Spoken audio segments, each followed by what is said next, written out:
Hi, good Thursday evening, everyone. This is Yehuda Shamroth here from the Miriam Project Geula Hour, and Josh Wander, who's serving in the Army right now, but he's from Israel Torah and BringThemHome.com.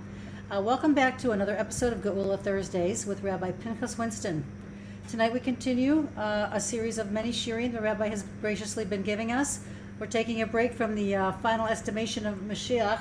He writes a beautiful book you should all get called ETA, Estimated Time of Arrival. You can get that on Rabbi's website, which I'm going to put right here. It's called 36.org. All of his books, all of his writings you can find there, especially this new book. Tonight's webinar is entitled The King Has Arrived. So before he starts, I just want you to go to his website when you're finished here and look at as many books, videos, webinars, and publications. Everything from the end of days to Geula Barachamim, reincarnation, Jewish traditions, Parshat HaShavua, which I receive weekly every week and I can't live without. I forgot to print it out last week, Rabbi, and I suffered the whole Shabbos, so I just want you to know. I don't know what happened. I just had one of those mind blank things and I forgot to print it out. Anyway, Jewish holidays and more. And without further ado, welcome Rabbi Winston. Thank you. Last week we spoke about the power of tshuva. We didn't go into full depth, but got kind of an idea of its significance in terms of what it allows us to do, what we're trying to accomplish. This is kind of the continuation of that from a little bit of a different angle, but because ultimately speaking, what we're talking about is consciousness. Everything, it's amazing how everything really comes down to a state of consciousness, what you know, what you understand, what you connect to, what you relate to. And anybody who's become choser b'tshuva has gone from being secular to religious. Well, when they describe the process, especially people, for example, who never intended to ever do such a thing like that, to actually become religious. I don't know if everyone's familiar with Uri Zohar, who unfortunately he had died recently, and he was a very interesting individual. He wrote a book about it, his whole process of tshuva, and the reason why it was so significant because until he opened his mind to the possibility of tshuva and Torah Judaism, he was completely against it. He made fun of it. He mocked it. He was actually called, my understanding, I came after he was already at the state, but he was actually called the Johnny Carson of Israel, meaning that he had a talk show. He was an actor in movies, completely secular. And as far as he was concerned, there was no relevance to Judaism whatsoever. And it was a thing of the past, and it was a pain in the neck and all these different negative things. So how did he get involved? So from what I read in his book, that he was at a bris once of a friend, is in Eretz Israel, and all around the world. I mean, people do a bris on their child, even if they're not religious. It's a very strong tradition. The Gemara says that all the mitzvahs we accepted upon ourselves with, painfully, we don't do so much today. But the ones we've accepted with love, they last forever. And bris milah is the example they bring down of one that was done with love. And as a result of that, it's a mitzvah that, to this very day. And you see all around the world, people do bris milah, not just Jews, by the way, but also non-Jews as well, a lot of them. But there's no mitzvah for them to do it. But the Jewish people have the mitzvah to do it, and they perform bris milah. And he was at a bris, as a friend. He just came to be there to show his support for his friend.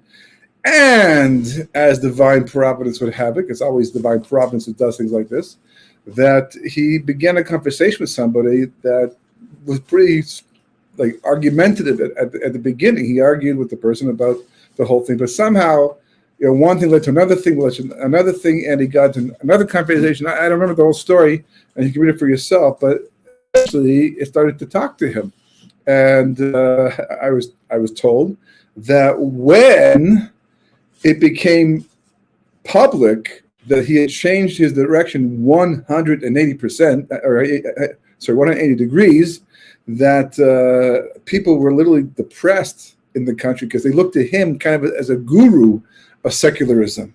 And for him to go around, change like that was such a dramatic, negative effect on so many people because they wanted to feel the same way he once did as well. And the fact that he became religious now said to them that, he was very intelligent. So the fact that he was so intelligent and he still did this made people wonder. And I'm sure a lot of people after that maybe checked it out, but a lot of people just be depressed and they remain depressed. But the point is, what's the transformation process? What actually happens? Ideas. So it's just an amazing thing how ideas just change the way we look at the world, that they're so powerful. We think in physical terms because so much has to be done physically. You want to move something, you have to pick it up and carry it someplace else. You want to earn some money to go to work every single day, get up in the morning, do a job. It's like this world is a world of action.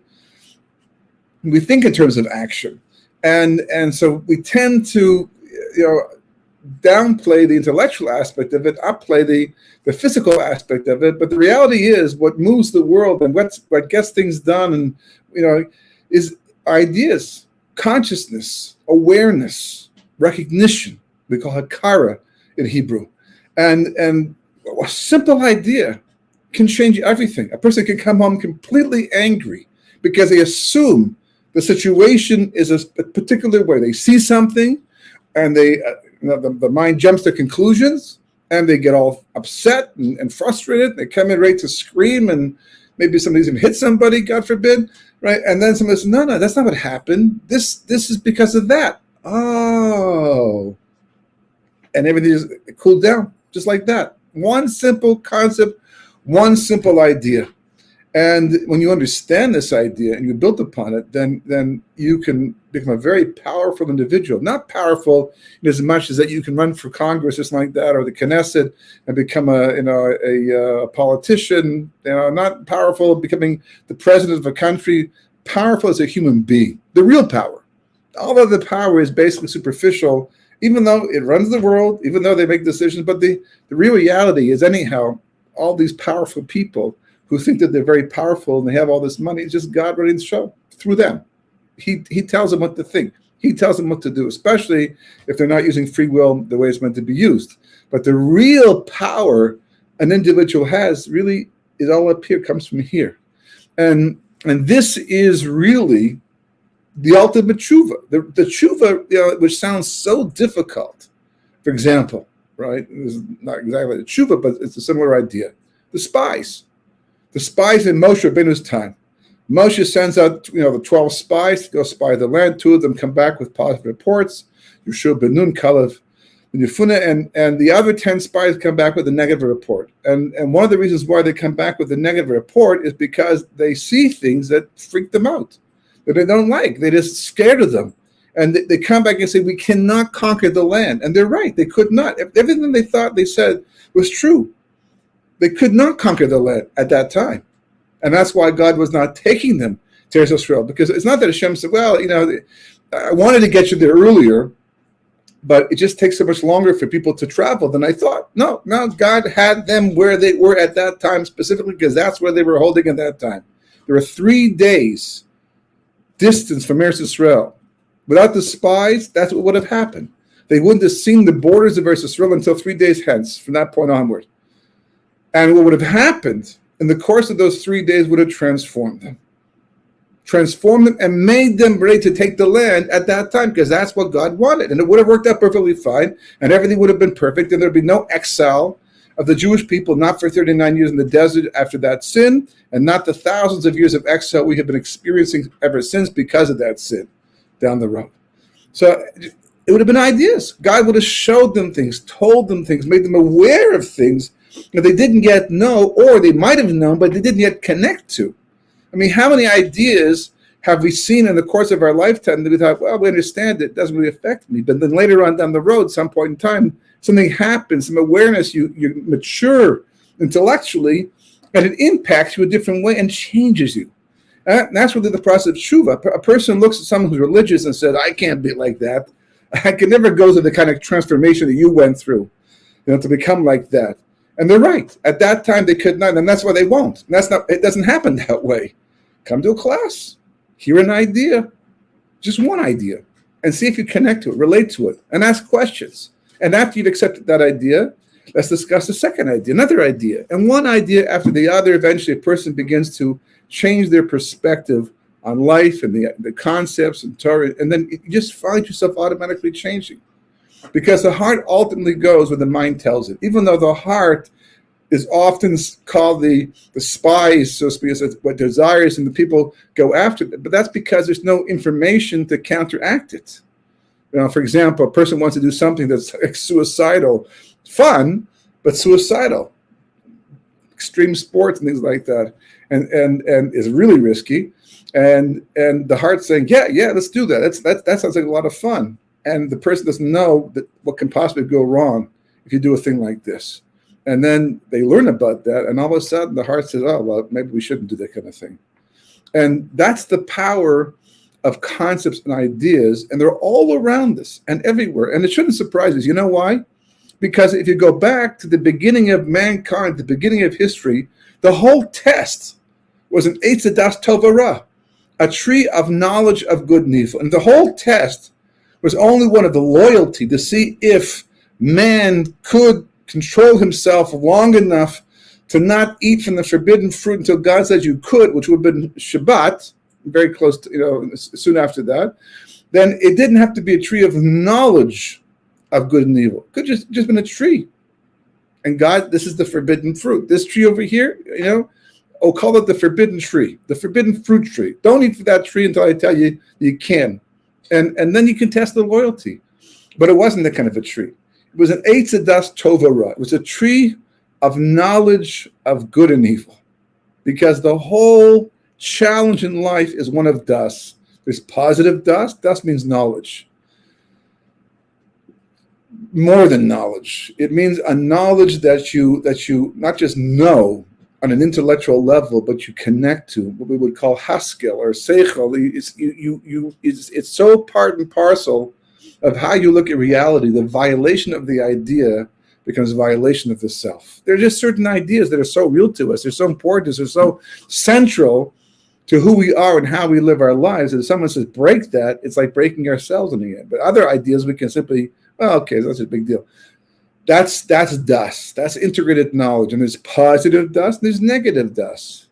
And I know in the past we've discussed this idea in terms of Esav and Yaakov, Yaakov being the positive das, Esav being the negative das, and there's the Hanukkah shir all built into all of this, and et cetera, et cetera. But the idea is the idea, and that is that the concepts we cannot take for granted because they are the power to change. The real tshuva comes from changing your mind. I don't just mean changing your mind to have a different decision, but changing the way you look at the world. And it is amazing, absolutely amazing how you can change your mabat, your perspective, the way you look at the world with ideas. You don't have to change the set. You have to go someplace else and change the trees and change this. No, you can look at the exact same thing and change your perspective just from the ideas alone. And one of the concepts this time of year, which is hugely important, and we talk about it and we try to connect to, relate to it, is the idea of Malchus. Because on Rosh Hashanah, we are often told that we coronate the king on Rosh Hashanah, but that's not true. Truth is you don't coronate the king because that's what you do when someone becomes a king for the first time. Charles has to be coronated to become the next king of England, right? But if you're always your king, and every year that God was king of kings, before man was even created. It just wasn't meaningful until man was created, because what's a kingdom without subjects? So in Kabbalah explains that one of the reasons why man was made so he could call Hashem Melech, to be king. But it's a very difficult concept. Believe it or not, it's a difficult concept to relate to, at least today especially. Once upon a time, perhaps it was easier because there were kings who ruled. They weren't just people who you went to and asked advice and there's a parliament. No, the kings were the ones who made the decisions. Life, death, taxes, no taxes. That's what the king was. He was the ruler. And therefore people feared the king. So the concept of Malchus and Melech, in a sense, was more real, but not the ultimate idea of Malchus. And every year we grapple with this. Because on Rosh Hashanah, that's what we're doing. We're welcoming the king. The truth is the king has been coming all through Elul's month. Anila Dodi V'Dodi Li. Elul, as it's commonly known, the month of Elul, the letter is Aleph Lamed Vav Lamed, stand for Anila Dodi V'Dodi Li. These are words from Shir Shirim, because this is the time that Hashem comes closer. The king is arriving. And it's our job to welcome him. And not just welcome him, but reaffirm our loyalty. There's a story they tell, more to do with Hanukkah, but it also is applicable here, about a king who had a friend, a very close friend who was not a wealthy person. In fact, he was quite poor, but he liked him a lot. I guess if he was really a close friend, the king would give more money. But it's a story, right? It's a mashal, right? And the king says to his friend, I'm going to mechaved you. I'm going to honor you by coming and visiting you in your own home. Can you imagine that? The king is coming to your home to visit you. We're good friends, so I'm going to do that for you as a favor, and maybe your muscle will change as a result of that. And the man is beside himself because he has nothing in his house that he can use to honor the king coming to his house. Not like he has a nice home with all kinds of pictures and what do you call it? That's killing. I mean, like the silver, candles, all the nice stuff that makes the house look nice. Doesn't have it, and he knows he's going to tell his wife she's going to have a heart attack. The king coming to our house. What are we going to serve? We don't even have that much food. So the man goes home. He tells his wife she has a heart attack, but after she recovers, they do the very best they can to set the house up like never before. They borrow tablecloth. They borrow some dishes and some silverware and things like that. Whatever they can to make it look respectable for the king. And when they're ready, they look at the window and they hear a procession with trumpets and all kinds of. They look at the window and they see the king's coming with this long procession of horsemen and wagons and flags and staffs and you name it, everything. And the man, he says, they're looking together at the window and they're like in shock. He's going to come from that to this, and they're so distraught about the embarrassment and what's going to happen that they, without thinking, basically they panic and they take everything and they throw it the back door because they figure, it's like it's almost like more of an insult to only do that much. If you have nothing, you have nothing. But not exactly straightforward thinking. But that was the idea. It's a panic moment. And they do that. The king comes up and they knock on the door, and the king comes in and he embraces his friend and says, "It's so nice to see you." And he says, and he's like, looks around and he sees nothing. Tables aren't set, nothing. He says, "My friend, I told you I was coming to visit you. I'm the king after all. What happened? Why did you set up your house, as appropriate for the king?" He says, "The truth is I did. We did the very best we could. We've never seen our house look as nice as it did, but when we saw what the king came with, the royal entourage and all the fanfare and pomp and pageantry and all that, we just didn't know what to do. We just panicked." So he said to his friend, he said, "You have to understand, everything that you see out there is because of I don't own it. It belongs to the kingdom. It's because of my office. I have to have these things to create awe and fear and things like that. But what you did here for me in your small little house, your humble little home, with the best that you could possibly do, that's from your heart to my heart. And that matters more to me than anything else." So Kodesh Baruch Hu, he's the Melech in Shemaim all the time. The angels never forget that. They can't. It's part of their being to always remember it. They're always, blessing Kodesh Baruch Hu, always praising Kodesh Baruch Hu. That's their job.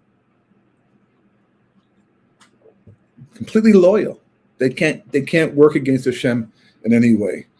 What we do in our own humble home, so to speak, down here on earth, by raising our consciousness and becoming aware of what it means that Hashem is our king, that matters more than anything else. And that's really ultimate judgment of Rosh Hashanah. That's a tzaddik is somebody who's real with that all year round. A Rasha is somebody who's not real with it at all year round. And the Benonim are the ones a little bit, Elokeinu Melech Haolam.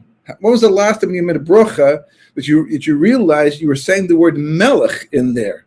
Elokeinu, our God, Melech Haolam. I'm like, Melech, the king, and all the things that a king means. So that's why I think that it is worthwhile to point out the Queen Elizabeth, she could have died. You still see me? The Queen could have easily have died 6 months ago. She could die 6 months from now, right? She's 96 years of age. She passed away. The she actually, at this time, like literally 2 weeks or 3 weeks before Shana, and that the whole world right now is consumed with the reality of Malchus, the whole world. I mean, the news and all that's going on, I mean, it's absolutely remarkable. We haven't had a taste of Malchus like this for the longest time in the world. In this day and age where Malchus is not, the governments, there's so much corruption. There's so much lack of respect for the office, for the presidency, ministers, and everything. It's like we've lost that connection to leadership and the power and the respect we're supposed to have for it, for our own good. It's been dwindling for the longest time, not just because of the people, but also the people in office, who also have lost perspective of what they represent, what they're supposed to be. And as someone once told me that this is really what it hit me, that they're 92 years of age. And I was having a discussion about this with them, and they said, and they're 92, almost 100 years can hurt. It's like a whole century almost. So that you can't, it's hard to fathom, even though my own lifetime I've seen many changes, but it all seems to be within one group of time and type of change, but almost 100 years. I mean, that goes back to the 1930, this pre-World War II, and then radio, and then television, black and white television, color television. The world has been transformed tremendously. And they said to me that they never thought they would see another king in their lifetime. The last king of England ruled from 1936 to 1952, Charles VI. And that was Queen Elizabeth's father. And now, all of a sudden, there's a king. And even though there was a queen the entire time, and being Canadian, she's also my queen too, as a Canadian, it didn't have the same impact as a king. Kings, like, especially if you're making that connection. And here we are at Rosh Hashanah, grappling with the concept of Malchus, trying to connect to Kodesh Baruch Hu as the king. It's a remarkable opportunity to, in a sense, absorb some of the energy in the world today that's in that inyan, in that matter right now, and apply it to preparation for Rosh Hashanah. And having said that, I would like to point at a very interesting point out that maybe will help you also in terms of the machzor and davening on Rosh Hashanah and Yom Kippur for that matter. It's all part of the same idea, and maybe B'ezras Hashem we'll see next we'll tie it all together. But it's a very interesting phenomenon that takes place in the machzor. Again, we just tend to take things for granted. In a normal Shemona Esrei, we daven, every day, all year round.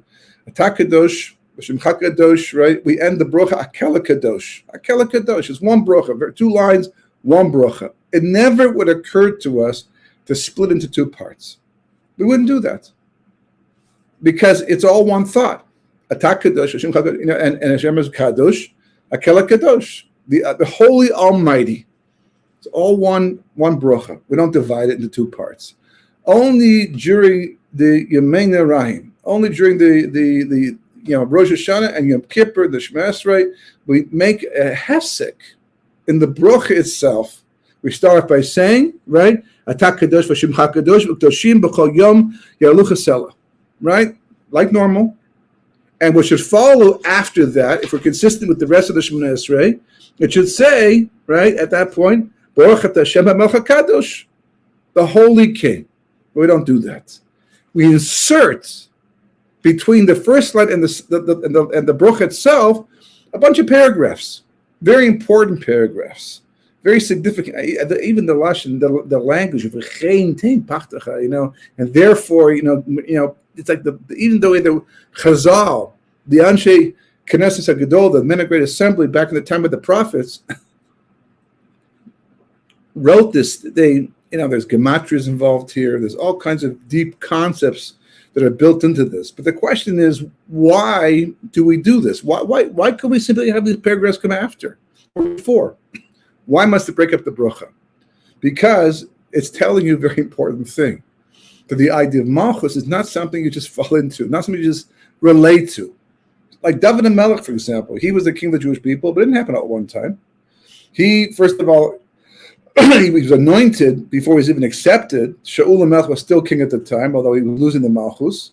Eventually, he was rejected by his family, and finally, after he was proclaimed to be the king of the Jewish people, or at least a future king of the Jewish people, he had to begin by developing the respect of the nation. He started off in Hebron, I think it was for 7 years, I believe, and after that, he eventually conquered, or at least took Yerushalayim before the kingdom actually accepted him. Even though, from our perspective, he is clearly the king. He's from Yehuda. He's the father, the ancestor of Mashiach. He's the king, with Tehillim and all that. But it wasn't so clear cut in his time. He had to build himself up and work towards being a melech, and the people had to come to accept it. Not everyone even did in his lifetime. Just like in Mordechai, after all he did, he wasn't fully accepted by everybody as well. It takes time to build these ideas up, and especially for the rest of us who go about our lives every single day, we don't have much contact with the king because we're taking care of business and family and things like that. That Chazal figured that we need to, before we make that Brucha Melech Kadosh, in a sense, this is the climax. This is the climax of the high holidays. This is the climax of life. To get to the point where you can make the Brucha Baruch Ata Hashem HaMelech HaKadosh, the Holy King, with the proper understanding. It's just a bunch of words, just like Baruch Ata Hashem. Look, it's like not many words. They're much longer bruchas, and some that sound far more serious than this one. And yet, you can say it on this level, on this level, on this level, on this level, on this level, on that level. Depends on who you are. It depends on what you know, what you're connecting to. So therefore, to help us out, Chazal built into the Shemona Esrei before the Brucha concepts that we should go over. And when I say go over, I don't mean while you're saying them in Shemona Esrei. Now, some people start in Rosh Chodesh Elul. They do it every single day. They look at the Shemona. By the time they get the Shemona Esrei on Rosh Hashanah, they know it. They're very familiar with it. It's not like I just switched over from Mincha, which was regular Chol from the rest of the year, and now Rosh Hashanah. It's like this is already in their mind. So let's just look at some of these concepts. I think they're very important to go over. I know they're very important to go over, and you'll see why they are here and why they come before the Bruch itself. So the first thing it says, "V'chein tinpachtecha Hashem Elokeinu al kol ma'asecha." Right? We say to Hashem at this point to put fear on everybody, all your creations. The whole world should be able to feel your fear. Now, I mean, fear, is like it's a common concept, and usually when we think about fear, we associate with, let's say, a dictator, somebody who is not somebody using his office the proper way, is abusing it, causing people to unnecessarily be scared of the king, and to act out and do things that they might want to do otherwise. But this is a different type of pachad, different type of idea. And one of the reasons why we had to ask for that, I mean, it's remarkable because a dictator, a human leader who wants to instill fear in his subjects, he has to work hard to do it. He has to pretty much be abusive to do it because he's just a human being. And we look at it, he's like 5'10" or whatever. He's not like a big, huge giant with supernatural powers, and he can fly from place to place without an airplane. It's like, no, he's another human being. He just happens to have a lot of things at his fingertips where he can make orders and people follow through, and they instill fear in the people. God is God. I mean, he's everywhere. If God says stop breathing, you stop breathing. If God says no food, there's no food. It could be the most fantastic season in the world, the Gemara says. It could be raining every single day and the crops are growing. And the world is perfect as far as we're concerned. And God says, well, they're not appreciating this. That's what this week's parsha says. I mean, this week's parsha says that it goes through this whole list of curses, of terrible things that are going to befall the Jewish people for their lack of loyalty to the Melech. But the sikkum, right, the summary of all of it is this all happened because you did not serve me in joy while you had the good, while it was going good for you. What do you care? Joy, no joy, what's the difference? As long as you're serving God, as long as you're being loyal. How many people serve God, enjoy every day? Ivdos Hashem b'simcha we talk about. A pasuk in Tehillim, we say it as part of Pesukei Zimra in the morning. Why must we be told to serve Hashem in joy? Because it's not automatic. And you know why it's not automatic? For basically two reasons. Number one is that people think they're doing the mitzvahs for Hashem, as if doing the mitzvahs make a difference to Him. As if I wouldn't do this if it wasn't for Hashem asking me. The Torah didn't command it. I wouldn't do it. But since Hashem said to do it, I'm going to do it right now. Like the Gemara says, but the person doesn't say that the reason why I don't eat tray food is because I don't like tray food. No, I would, but Hashem said no. So my Father in heaven, He commanded it, so I'm loyal to Him. Otherwise, I have no problem doing it. But the reality is that there's nothing we can. It makes a difference to Hashem if you eat chazer or you don't. Does it make a difference to Akash Baruch Hu in His existence in any way if you shut the animal this way versus that way? The Medrash says no. Hashem is perfect. He is everything that ever could be anything. It's Him. There's nothing we can add or take away from Him in any way. So then why aren't we doing all these mitzvahs? For us. They're only for us. Not for Him. He gave them for us.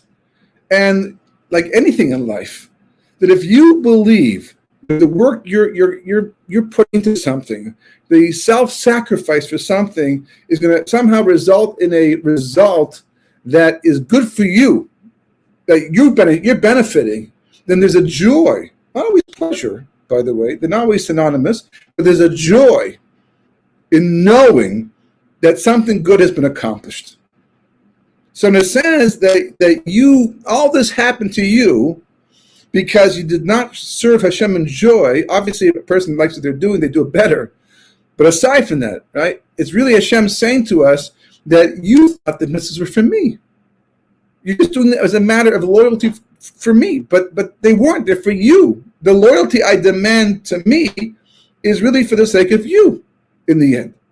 So the lack of joy means we're missing the point. We're not quite catching it. That's one of the reasons why that we have that attitude. But the other reason is because Akash Baruch Hu lets us. People get away with it. People turn their back on Judaism, and Hashem lets them. And people turn their back on mitzvahs, and Hashem lets them. And people do the mitzvahs without a full heart, and Hashem lets them. It accumulates over time. Eventually, there's a major reckoning for all of creation. But it's not because of the fact that Hashem says, I've had enough of you guys, and I'm going to punish you now. Because you haven't been loyal. It's because creation was built to support this. And it's like anything else. If you keep loading something onto creation, or let's say you build a shelf to hold sforim, to hold books, it's only meant to hold a certain amount of weight, and you keep piling them on. You see in some houses where the shelf is like this, it's like dipping down like this. You're saying that it can't last much longer. That's gonna break at some point in time, and it will. So creation also breaks at some point in time. So as a result of that, we lose connection, we lose fear, we lose respect, but ultimately we lose awe, and that's the key factor in any malchus. Awe is something you feel when you're amazed by something. When you look at something huge that it's hard to comprehend. Like, for example, in everyday physical terms, going to the Grand Canyon or seeing the Swiss Alps or some huge skyscraper, but something that you cannot imagine. I mean, I look at these skyscrapers, you see these buildings go up and floor by floor, but when you stand back and say, all the people that had to be involved and all the different materials that had to be used and all the technology that had to be employed in order to be able to make this thing stand and be viable, and people are working on this floor and that floor, they have no idea what's involved. It's just like an office floor. Yeah, but if you stand back and you take it all in and you consider all of it, there's a sense of awe.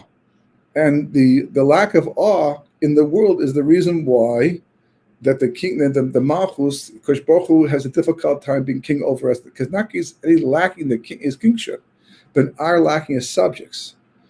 So we acknowledge that. We realize the truth of that, and we understand it's our own problem, and we need help with it. The Gemara says that ever since Adam ate from the Eitz Hadas Tov Hara and mankind inherited the Yetzer Hara, became a part of us. So now it's internal. We don't recognize it as Yetzer Hara. It sounds like us, using the same brain, the same throat, the same voice. We feel his taiva, right? It's very complicated to overcome Yetzer Hara to the point that we can't. So Gemara says if Hashem doesn't help a person with their Yetzer Hara, against the Yetzer Hara, they can't prevail. So most people are basically subject to the Yetzer Hara. But the starting point to being able to rectify that is understanding that, and then turning to Kosh Baruch Hu and saying, "No, I need your help. I realize that. I understand that. Please, put it into me for my own good." Because who asked for this? When was the last thing? Yeah, give me some fear, please. I'll take 2 cups of fear. It's like, who asked for it? We spend so much time running away from fear. We don't want to feel fear. We don't want to be. It's like it scares us, and it can be debilitating. And yet, people are asking for it. Why? Because it's for our good. We need that pachad to be able to connect to Hashem as Melech, and the moment that we do, that's when we can finally rise to the occasion, to become who we really are in essence. Because you look at the human being, right? We're body and soul, but the soul is stifled, it's suppressed. Inside of us, there's this drive to be, the very best person we can possibly be, and the most meaningful person, and self-sacrifice, and noble, and all these nice things that we actually know are so important. People write books about these things, they make movies about these things. We know this is where it's at, and yet society doesn't follow it, doesn't go that way. Because in a movie, you can simply pay people to act as if they have conquered the Yetzer Hara. But in life, it's much more difficult. It's much more of a struggle. And acknowledging that, realizing the weakness, is like people, unfortunately, who are not well, or they have a problem with substance abuse. The first stage is recognizing the problem and that the person cannot do it on their own. Because as long as they believe they can do it on their own, they lose the battle. So they have support groups. They create all kinds of scenarios to give the person the support and the help they need to become stronger until they can do things on their own once again. And that's what we're saying to Kosh Baruch Hu. In a sense, we're starting a support group over here. A Rosh Hashanah, Yom Kippur support group. I say to Kosh Baruch Hu, V'tein pachtach, give us that perspective. Show us, the reality. Help us to understand who you are and why you are so awesome and why we should connect to you, so that we can finally see the world the way it's meant to be seen, the way it was once seen by Adam Harishon before his chet. And we saw it again at Mount Sinai. Because the Torah tells us, right, and it's not incidental, when the Jewish people got to Har Sinai in Parshas Yisro, it says, Rashi explains on a pasuk, that they reached the level of Ki'ishacha b'lev echad, like a single person with a single heart. In other words, all selfishness went out the window. All self-concern, they became totally selfless. But not as a function of like saying, this is bad, this is good, we shouldn't be like that. No. The awe of the giving of Torah, of the experience of Hashem, which reads like a fantasy book in the Chumash in a sense, because it's just like a bunch of words on a page. But if you had been there and you had experienced it emotionally, intellectually, it would have blown your mind. And your emotion, in fact, it did blow their mind and emotion because they died twice. They had to have resurrection of the dead twice because just the hearing of God's voice was so overpowering that they dropped dead and had to be revived once again. The second time, to finally tell Moshe Rabbeinu, you talk to God. We can't handle this dying, coming back. It's hard to get out of bed in the morning, let alone get up from the ground after dying because of the shock of the experience. But they experienced it, and it was awesome. And it was overwhelming. And they connected to God the way they were supposed to connect to God. Temporarily, they lost it because God wanted them to work on it after, to build it up for themselves. It was artificial because God gave it to them on the silver platter. But we need help, as the Gemara says. So therefore we say, give us that perspective that we can understand who you are and have the appropriate fear of making a mistake with our lives. Because you see, people could sin their entire life and die as a sinner. They're no wiser for it. Although one moment before you die, they usually open your mind and tell you the truth when it's too late to do anything about it. But until that moment in time, they die with a smile on their face, having broken Shabbos, Yantiv, you name it. And there's all kinds of people, they don't get the punishment in this world. Later on, they get them. But in this world, you can go through the entire life. But that the biggest tragedy is not when somebody does an avera, a sin, and God decides they're worth it, to make them go through Yisurim in this world, suffering in this world, so they can wake up and change and live a meaningful life. That's not the tragedy. The tragedy is when someone can go through an entire life and never realize they can miss the point completely, that they're afraid of the wrong things and they pursue that's the ultimate tragedy, because that's a waste. It's like taking a life and throwing it in the garbage because it didn't accomplish anything except what God made it accomplish. But so therefore we say to God, we don't want that. That's the real fear. We don't want to be in that position where we look back and say we missed the point of life because we missed the point of who you were and what we're supposed to do. So we ask for it. Al kol ma shebrasa, and your awe, like people, the whole world, not just the Jewish people, but the entire world, because in Yemot HaMashiach, that's what it's going to be like. The Beis Hamikdash will be a house of tefillah for everybody, as we'll say in Slichos, because the whole world will finally wake up and realize he wasn't God, that wasn't God, she wasn't God, this way. No, God, the one in the Torah, he's the God. He's God over all of us. We may not have all received the Torah, but he is our God too. And therefore, we join together with the Jewish people to make one kingdom of heaven on earth. So it's got to be for everybody. The Jewish people right now, they don't really have the kind of respect that we need, we require, in order to function as the Jewish people, to be God's emissaries in this world. So we have to ask for that too. It's all part of building the Malchus. Yerucha al komasim, right? So Yerucha komasim, and all the things that you made should have fear of you. V'ishtachavu lefnecha kol habrim, and everything should bow down. We should all bow down to you, because it sounds like subservient, but I know personally for myself, and I've spoken to so many other people. We're all quite independent, more so today in many respects than ever before, because we have so many things at our fingertips that allow us to be able to accomplish so much, and we can make money, you can build things. We don't have like the caste system of Europe and where you just couldn't go anywhere, generation to generation. Today it's a whole different world. So we value our independence, although we give it up, unfortunately, for the wrong things a lot of times, right? But you think bowing down to something is very subservient. And I know that so many people, have said the same thing, that one of the highlights of Rosh Hashanah and Yom Kippur is when they bow down on the floor, because we can't really do it today so much, because it's something that we reserve for the Beis Hamikdash, for the temple. So we put a towel on the ground to break, between the floor and ourselves. But this moment where you bow down as if you're accepting HaKadosh Baruch Hu, you don't feel like you're bowing down to some dictator. You just feel like you're bowing down to something so powerfully awesome and loving that it just makes you feel wonderful, makes you feel yourself interesting enough, right? So we're saying the people should reach this level, right? Yasu chulam aguda achas, and that's the missing factor. That's the missing link, so to speak. Why is there such a lack of achdus, of unity in the world? Which is what a malchus, the whole point of a malchus is synergy.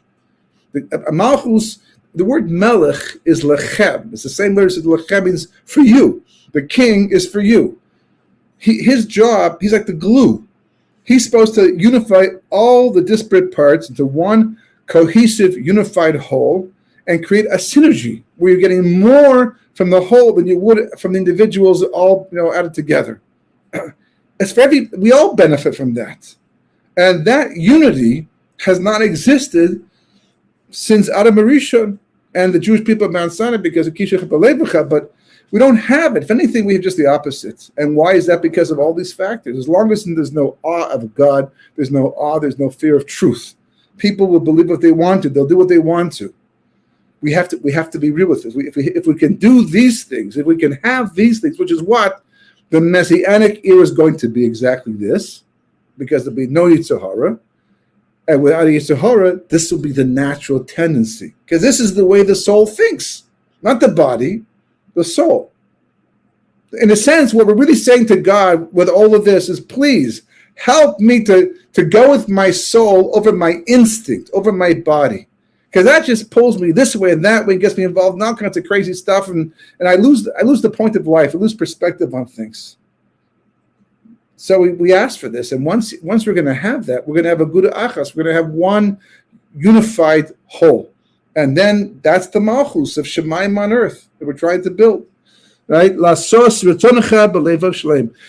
And then of course we're going to be able to serve God with a complete heart, because just one thing follows the other, right? Kamosh yadana Hashem Elokeinu sheshaltem l'fanecha. It says Hashem, our God, He's the power is before you, the control is before you. Oz bi'adecha, the strength, the power is in your hand. Ugvur b'menecha, and gvura, the power, strength is in your right hand. B'shimcha nara al kol ma shebrasa, and your awesome name on all that you created. This is something to meditate on. This is something to look at before Rosh Hashanah. Something to think about. Something you can write a whole book about this paragraph alone. There's other paragraphs coming up, as Hashem, but this is the first stage to be able to have a real, true melech, a real, true malchus, real, true tikkun for the world. Because ultimately speaking, we're also a malchus. In other words, every individual is also like a kingdom. There's the head, which is like the king, and it's actually called the king, and the body, and you're trying to unify all the parts of the body. It's the same idea. As it applied, it's all one idea, and this is what we're trying to achieve at this period of time, as we get very close to Rosh Hashanah. And the more we're able to do this, the more the rest just takes care of itself. The judgment takes care of itself. Life or death takes care of itself, because this is what God's looking for right here, to get to the point where you can say a Melech HaKadosh with a proper and complete understanding, as much as you can on the level you're holding. Okay? Shabbat Shalom. You're muted. Can't hear you. Beautiful and fascinating. And Josh is coming on too. Oh, Thank you so much. Thank you very much for joining us, Josh. Tonight. I just want to tell you why I was late. Tell me why you're late. I was late because I was coming back from the airport after this is breaking news, after welcoming in 5 red heifers, Parei Aduma, that have been brought into the country from Texas. And they are now in Israel. They're in quarantine for the next month. And we're very, very excited about this breaking news. That's beautiful breaking news. Rabbi, thank you so much. What I loved what you said, especially everything you said, but what struck me was amazing that because the Queen died right now, the concept of Malchut is in the world right now. Everybody's talking about it, and then how apropos that we're leading right into Rosh Hashanah. And the whole world is thinking about what it means to have a king or a queen, or a king, of course, in particular. Thank you for that, and thank you for all your beautiful shirim. Thank you. Tonight's episode is, as usual, sponsored by the Miriam Project. That's you can check us our Facebook page, and also Josh Wander, who's always behind the scenes and doing amazing things in the world, including bringing red heifers to the world, to Israel. BringThemHome.org and Israel 365. Don't forget to buy Rabbi Pincahs Winston's book at 36.org. Have a great Shabbos, everybody. Thank you for joining us. Thank you, Rabbi. Thank you, Josh.